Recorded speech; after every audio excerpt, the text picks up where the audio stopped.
بسم اللہ الرحمن الرحیم۔ السلام علیکم۔ آپ دیکھ رہے ہیں اپنا چینل آئین ٹی وی اور میرا نام ہے عروج الاسلام ہاشمی۔ آج سے ہم ایک اپنے نئے چینل کے اوپر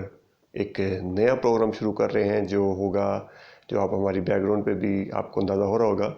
کہ Ertugrul Ghazi P T V کی ڈبنگ کے ساتھ جو چل رہا ہے اس وقت وہ تیسرے سیزن میں ہم داخل ہو چکے ہیں۔ ویسے تو لوگ نیٹ فلکس پہ اور انٹرنیٹ پہ لوگوں نے سب ٹائٹلز کے ساتھ سب نے دیکھ بھی لیا اور اس وقت کولڈ سسمان دیکھ رہے ہیں، لیکن پاکستانی ویورشپ میں جو پی ٹی وی اور ٹی آر ٹی کی شراکت داری کے ساتھ چل رہا ہے اردو ڈبنگ میں، ہم اس کے ساتھ چلیں گے اور اس کے حساب سے ہم تیسرے سیزن میں داخل ہو چکے ہیں۔ تو آج سے انشاءاللہ میں ریویو کیا کروں گا ان کے ایک ساتھ پر۔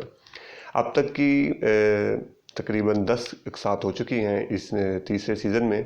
اور بڑا ہی ایک تھرلنگ سا، بڑا خوبصورت اور پہلے سے بھی زیادہ دلچسپ یہ سیزن جا رہا ہے، اور ہمیں مزہ آ رہا ہے، سب دیکھنے والوں کو بھی امید ہے۔ تو اس میں جو کائی قبیلہ جو ہے ارطغرل غازی الگ ہو جاتا ہے اپنے بھائیوں سے، اور بازنطینی سرحد پہ آ کے اپنا ایک قبیلہ قائم کرتا ہے، اس کی والدہ بھی آ جاتی ہے۔ اس وقت یہ ہے کہ جی ان کا قبیلہ اس وقت تھوڑا سا معاشی طور پہ مشکل حالات میں لگ رہا ہے، تو جس کا ذکر بھی وہ کر رہے ہیں۔ تو اس کی عوام جو ہے تھوڑی سی پریشان ہو رہی ہے، اور وہ کہہ رہی ہے کہ جی ہمیں حالات جو ہیں وہ مسلسل جنگ میں بھی ہیں، اور اس کے لیے پھر وہ ارطغرل صاحب جو ہیں وہ اپنی ٹیم کے ساتھ ایک پیش قدمی کرتے ہیں کہ جو وہاں پہ بازنطینہ میں جو ملک ہے اس میں ایک بازار ہے، ہانلی بازار، وہاں پہ اپنے قلیم جو ہیں وہ بیچنے کے لیے جاتے ہیں۔ فرسٹ ٹائم میرے خیال میں وہ جب سے اس سرحد پہ آتے ہیں وہ اس بازار میں فرسٹ ٹائم جاتے ہیں۔ اور اس سیزن میں ہمیں ایک نیا ترک قبیلہ جو ہے وہ بھی متعارف ہوا ہے، جو کہ اس ملک میں وہ پہلے سے رہ رہے تھے، اور اس بازار میں کے تھرو وہ جو ہیں وہ بزنس بھی، کاروبار بھی کر رہے تھے۔ اور اس سیزن میں جو ہے بڑا ایک جو دلچسپ چیز یہ ہے کہ وہ جو بازار کے ارد گرد یہ سیزن اس وقت تک 10 قسطوں میں ہم نے دیکھا ہے کہ گھوم رہا ہے، اور ارطغرل صاحب جو ہیں اپنی کھالیں بیچنے کے لیے وہاں جاتے ہیں، تو وہاں پہ ان کو اسلحان خاتون ملتی ہیں، جو کہ چاردار قبیلے کی خاتون ہیں، اور سردار کی بیٹی ہیں، اس قبیلے کے سردار کا نام جو ہے وہ جاندار ہے۔ ان کا ایک بیٹا ہے، بڑا بیٹا، وہ بھی ہم نے اس قسط میں دیکھا ہے، نالائق سا ہے وہ، اور وہ سمجھ لے کہ جیسے ایک دوغلو تھا، یا جیسے غدار ہوتے ہیں اس طرح کا ہے، جو ملا ہوا ہے صلیبیوں کے ساتھ ملا ہوا ہے، کوئی لالچی ہے۔ تو اس وقت تک 10 اقساط میں تو ہمیں لگ رہا ہے کہ وہ ارطغرل کے ساتھ اس کا بھی بنٹھن بنی ہوئی ہے، لیکن مین جو اس وقت اس میں دشمن سمجھا جا رہا ہے وہ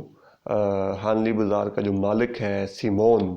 ایک جاندار کریکٹر ہے، وہ بھی اس وقت تک بڑا دلچسپ کریکٹر ہے، جبکہ وہ ایک سیمون بظاہر بتا رہا ہے اس میں کہ جی میں اس بازار کا مالک ہوں اور ایک کاروباری شخصیت ہوں، لیکن اصل میں وہ ایک خفیہ پروگرام پہ چل رہا ہے صلیبیوں کو جو اس کو سونپا گیا ہے۔ تو اس میں اب تک جو ہم نے دیکھا ہے ارطغرل کو تو نہیں ابھی تک پتہ چل سکا، وہ ڈھونڈ رہے ہیں، جو ہم نے شروع کے ساتھ میں دیکھا کہ اس کی ذمہ داری اس ریاست کی طرف سے لگائی گئی کہ آپ کو اس بازار میں جائیں۔ اصل میں ویسے میں کہہ رہا ہوں کہ قالین بیچنے گئے ہیں، قالین بیچنے کی بجائے اصل مقصد جو تھا ان کا وہاں جانے کا، کائی قبیلے کا یا ارطغرل صاحب کا، وہ تھا کہ جو ریاست کی طرف سے ان کو ذمہ داری لگائی گئی کہ وہاں پہ جاسوس ایک ان کا آئے گا ریاست کا، آپ نے اس سے ملاقات کرنی ہے اور وہ آپ کو آگے معلومات دے گا، اس کے مطابق آپ نے چلنا ہے۔ تو اصل میں تو مین مقصد تو یہی تھا ارطغرل صاحب کا کہ اس ہانلی بازار میں جانے کا، کہ وہ اس سے ملاقات ہو جائے۔ اس کے ساتھ ان کو ذرا یہ بھی فائدہ ہو جاتا ہے کہ وہ اپنے قلیم کے بہانے تو جاتے ہیں، کیونکہ یہ خفیہ مشن بھی ہوتا ہے، تو وہ اسلحان خاتون کے ملنے کی وجہ سے تو ان کو تھوڑا سا مالی فائدہ ہو جاتا ہے۔ وہ بتا دیتی ہیں کہ وہاں پہ کچھ تاجر آ رہے ہیں غیر ملکی، جس کی وجہ سے آپ کو فائدہ ہو سکتا ہے، آپ اپنے قالین لے کے آئیں۔ تو اس کے مشورے پہ جو وہ قالین لے کے آتے ہیں اور وہ بیچتے ہیں، تو بلکہ وہ ہوتا بھی ہے کہ اس کا جو بھائی ہے اورال، وہ تو اس کی مخالف چلی جاتی ہے۔ اپنی طرف سے تو وہ ایک انصاف پہ ہی رہتی ہے، تھوڑا سا ارطغرل صاحب کی سائڈ لیتی ہے، لیکن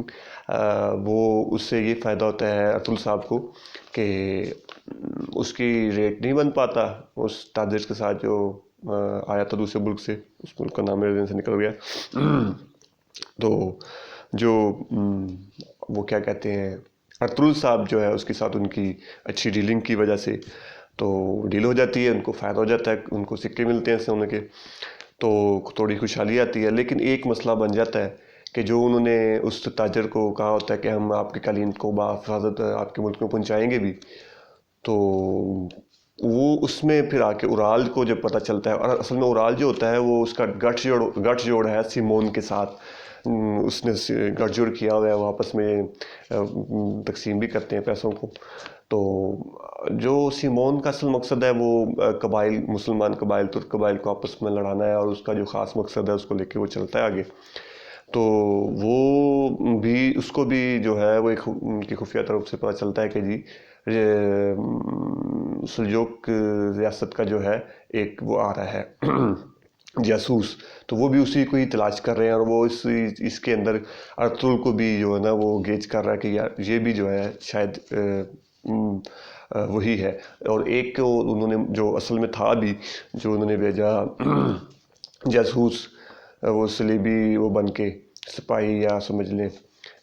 جنرل بن کے آیا تھا، اس کو انہوں نے پکڑ بھی لیا اور اس کو ظلم بھی کیا، لیکن ان کو بچانے کی کوشش کی انہوں نے مل کے، آپ نے دیکھا۔ اور ارطغرل کو پتہ چل گیا اس کی دوراندیشی، تو آپ سمجھتے ہیں کتنی اچھی ہے، اس کو سمجھ گیا کہ یہی وہ ریاست کا جو جاسوس ہے، لیکن وہ اس کو بچاتے ہیں، لیکن تیر لگ جاتا ہے، جو تیر اس کے سینے میں لگا دیتی ہے۔ اس وقت رات کو جب یہ خفیہ طور پہ حملہ کرتے ہیں تو سیمون کی جو بہن ہے، وہ جس کو سیمون استعمال کرتا ہے اپنی چالوں میں، کیونکہ وہ ایک خوبصورت لڑکی ہے، ینگ ہے، تو اس کو اپنی چیزوں اپنے مقاصد کے کامیاب کرنے کے لیے تو اس کو وہ استعمال کرتا ہے، اور وہ اس وقت جو ہے وہ تیر چلا دیتی ہے، تو وہ زیادہ زخمی ہو جاتا ہے۔ اس کو وہ لے جاتے ہیں، لیکن ان سے پھر بھی کچھ نہ کچھ انفارمیشن مل جاتی ہے ارطغرل صاحب کو، کہ پتہ چل جاتا ہے کہ ان کا جو اصل دشمن ہے اس وقت وہ پادری یحییٰ ہے، جو کہ ہمیں ڈرامے میں بتا دیا گیا اب تک کہ وہ سیمون ہی ہے۔ اور ان کا ایک خفیہ اس جہاں پہ وہ ان کا وہ بلڈنگ بنی ہوئی ہے جہاں وہ رہتے ہیں، ان کا آفس، اس کے نیچے تہہ خانہ کے اندر انہوں نے اپنا سارا وہی جیسے جو ہم نے سیزن 1 میں دیکھا تھا، وہ صلیبیوں کا قلعے کے اندر انہوں نے اپنا سارا سسٹم بنایا ہوا ہے، اپنی عبادت گاہ بنائی ہوئی ہے، اس کے اندر وہ اپنی ساری وہ کرتے ہیں۔ تو اوورال جو ہے اس کے اندر وہ پھر ایک واقعہ پیش آتا ہے کہ جو قالین نہیں بکتے اس کے، ارطغرل صاحب بیچ لیتے ہیں، تو جاندار قبیلے کا جو سردار کا بیٹا ہے، چاودار قبیلے کا جاندار صاحب کا بیٹا، بڑا بیٹا اورال، وہ تھوڑا سا جو ہے نا وہ بدماش ٹائپ سا ہے اور غصیلا سا ہے، اور وہ ظالم انسان ہے، تو وہ ارطغرل کے خلاف جا رہا ہے، وہ یہ حرکتیں کرتا ہے کہ ان کے قالین کو قافلے پہ حملہ کرتا ہے۔ قافلہ جو ہے وہ ترگت کی نگرانی میں جا رہا ہوتا ہے، ترگت کو کی ذمہ داری لگتی ہے کہ تم نے ان کو پہنچانا ہے، تو ساتھ سپاہی بھی ہوتے ہیں، لیکن وہ ایک سازش کے تحت حملہ کر کے جو ہے وہ قافلے پر اس کو قالینوں کو بھی آگ لگا دیتے ہیں اور زخمی کر دیتے ہیں سب کو۔ اپنی طرف سے ترگت کو بھی وہ مار گئے ہوتے ہیں، لیکن کیونکہ ترگت ماشاءاللہ ایک جاندار ایک سپاہی ہے، تو وہ جو ہے وہ بچ جاتا ہے، لیکن شدید زخمی ہو جاتا ہے۔ وہ وہاں پہ اس کی سسٹر جو ہے وہ آ جاتی ہے، وہاں پہ وہ دیکھتی ہے کہ قافلہ لوٹا ہوا ہے، آگ لگی ہوئی ہے، تو وہ ترگت کو لے جاتے ہیں اور ترگت کو استعمال کرنا چاہتے ہیں ارطغرل کو قابو کرنے کے لیے۔ اور بظاہر اس وقت وہ ترگت جو ہے وہ جیسے پہلے بھی اس نے ارطغرل صاحب کے خلاف جا کے ان کی پالیسیوں کی وجہ سے خلاف جاتا ہے، اسی طرح وہ بظاہر اس وقت جو ہے وہ باغی بنا ہوا ہے۔ جیسے ہمارے بھی یہاں پہ باغی ہوتے ہیں، اور یہ میں باغی ہوں. اسی طرح وہ ترگت کا ایک اپنا ایک انداز ہے کہ وہ تھوڑا سا باقی جو اس کے تینوں میں سے جو باقی دو ہیں وہ اس کی ہر بات کو ہر طرح سے مانتے ہیں، لیکن ترگت صاحب تھوڑا سا اختلاف رائے بھی کرتے ہیں. تو اسی وجہ سے وہ بظاہر یہ ہمیں لگ رہا ہے کہ وہ بنا بھی ہوا ہے کہ جیسے وہ اختلاف کر رہا ہے اور وہ کہہ رہا ہے کہ بس میں نے ابھی آزاد ہو جانا ہے اور ایک بار پھر. لیکن جو ہے وہ شک کر رہے ہیں سیمون کے، ہو سکتا ہے کہ یہ پہلے بھی ہوا تھا تو اسی طرح دوبارہ جا کے مل گیا، تو ہو سکتا ہے ہمارے ساتھ کھیل کھیل رہا ہو. ابھی تک اس کو بھی اس میں سمجھ رہے ہیں، اس کی چال سمجھ رہے ہیں، لیکن وہ بھی دیکھ رہے ہیں کہ دیکھتے ہیں آگے کیا ہوتا ہے. تو ابھی تک کی جو ساتھ ہم نے دیکھی ہیں بڑا دلچسپ پروگرام ہے. اور اس میں ایک اور بھی جو واقعہ ہوتا ہے کہ اورال کو جب اپنی ناکامی دیکھتا ہے تو وہ غصے میں آ کے وہاں پہ غلاموں کی خرید و فروخت ہوتی ہے. وہ بھی سیمون کا ہی ایک اہلکار ہوتا ہے کہ جو وہ بیچتا ہے غلاموں کو. تو وہ بوڑھے غلام کو خرید کے مارتا ہے، ان کو کہتا ہے بھاگو، تیر سے ایک کو مار دیتا ہے، ظلم کرتا ہے. تو 3 دن میں رتول صاحب آ جاتے ہیں، وہ دیکھتے ہیں، بچانے کی کوشش کرتے ہیں، لیکن وہ ایک مر جاتا ہے، دوسرا جو ہے اس کو بھی کہتا ہے بھاگو. تو اس کو رتول صاحب جو ہیں وہ بچا لیتے ہیں اور اس کو خریدتے ہیں. پھر وہ ایک آپ نے پورا دیکھا، زیادہ اشرفیہ، زیادہ قیمت دے کے. تو یہ چیز بھی وہ سامنے آتی ہے کہ وہ جو مرضی ہو جائے، اپنے جس مرضی مشن پہ ہو جائے، اپنی اسلامی اقتدار اور ایک جو رسول صاحب ہیں ان کے اندر ایک رحم دلی بھی ہے، جو کہ ایک ہر اسلامی مسلمانوں کے لیڈر میں ہونی چاہیے. جہاں پہ ان کو شجاعت دکھانی ہے وہاں شجاعت ہوتی ہے اور دور اندیشی ہوتی ہے. یہ سب کچھ اس چیز میں ہمیں وہ دکھایا گیا ہے. اصل میں اس جو ڈرامہ ہے ارطغرل غازی، جتنی ابھی تک ہم نے ایک ساتھ دیکھی ہیں یا سیزنز دیکھے ہیں، اس میں ہمیں بہت کچھ سیکھنے کو ملا ہے. ایک ایک چیز سے ہمیں سیکھنے کو ملتا ہے. ہم نے حکمت عملی کیسے اختیار کرنی ہے، ہم نے بظاہر کو جو ہو رہی ہیں چیزیں اس کو صرف نہیں لینا چاہیے. جیسے کہ گندوگدو تھا جو اس کا بڑا بھائی، وہ بظاہر چیزوں کو دیکھ کے اپنی طرف سے، اس کی نیت تو بڑی اچھی تھی، وہ اپنے قبیلے کے لیے لڑتا تھا کرتا تھا، لیکن اس کا اختلاف اس وجہ سے ہوتا تھا کہ وہ دور اندیش نہیں تھا اس طرح جیسے ارطغرل ہے. تو یہ دور اندیشی ہونی چاہیے. یہ چیزیں ہمیں سیکھنے کو ملتی ہے. ہم نے اپنی سیاست کیسے کرنی ہے، ہم نے جنگ میں کیسے جانا ہے، ہم نے دوسروں کے ساتھ بات چیت، اخلاقیات کیسی ہونی چاہیے، آپس کے جو ہمارے رشتے ہیں اس کو کیسے رکھنا ہے. مجھے سیزن 2 کے اینڈ پہ بہت اچھا لگا کہ بھائیوں کے اختلاف کے، شدید اختلاف کے باوجود بھی، جب کہ وہ جدا ہو رہے ہیں اس اختلاف کی وجہ سے، اور ان سب کا ایک جو رشتہ ہے وہ پھر بھی جو ہے اس کی قدر اور اس کی خون کا جو ہے اس میں عزت، بڑے بھائیوں کی، چھوٹے بھائی کی،